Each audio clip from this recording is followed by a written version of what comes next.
I'm Sarah Kama Espanyol and my topic is global citizenship. Before defining global citizenship, let us first discuss the terms global and citizenship separately.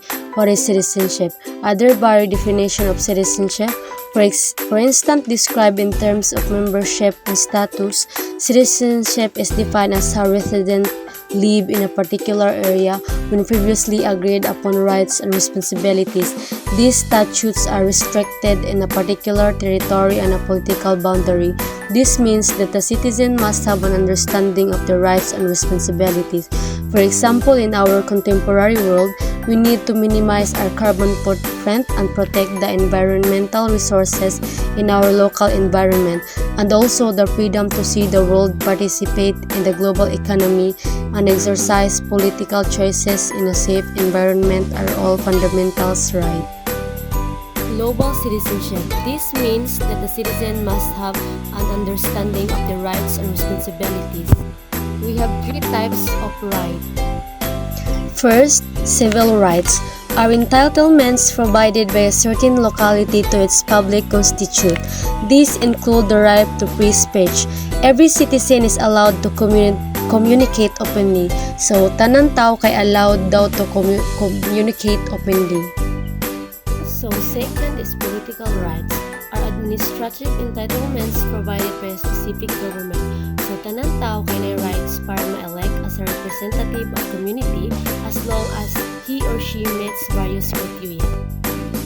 Third, social rights are entitlements related to public services and to social protection. So, kani kay nag-include ari insurance, healthcare, welfare, ug housing, and pension. We have three types of duties. Number one is conscription. Conscription pertains to the obligation to register as a reserve force in the army. This means that every able-bodied citizen is asked to take up arms and fight for their country in case of law, or required tanang tao nga moapil sa army with penalties if they don't. And number two is taxation. Relates to the duty to pay a compulsory contribution to a state or the government. This means paying taxes to governments or officials has been a mainstay of civilization since ancient times. The number three is participation. Refers to the obligation to take part in the community.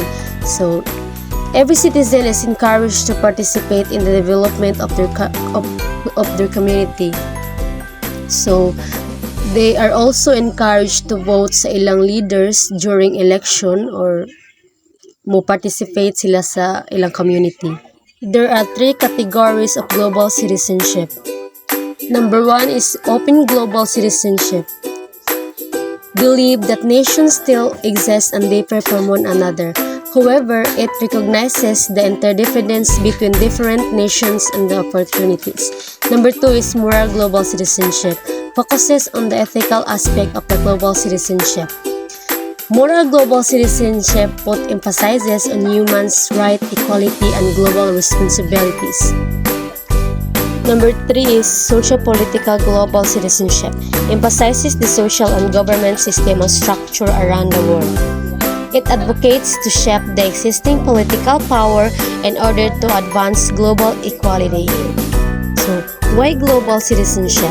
In 2015, the United Nations Summit Declaration Transforming Our World, the 2030 Agenda for Sustainable Development named Global Citizenship Education as one of the strategies in the Sustainable Development Goals.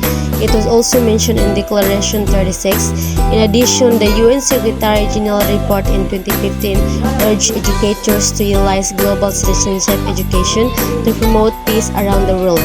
As one can see, global citizenship is highly supported by international organizations and the Worldwide Declaration. Restore dignity.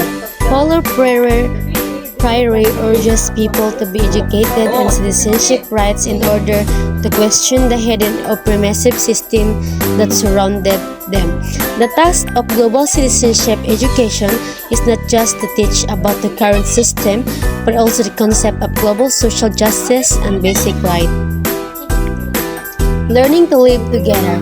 An important principle in education is for people to learn to live together. In fact, it is also crucial in the rapidly changing world where population is becoming more and more diverse. It's integral for educators to promote a culture of peace, no violence, tolerance, and respect. Issues in global citizenship. Conflict between global citizenship and national citizenship.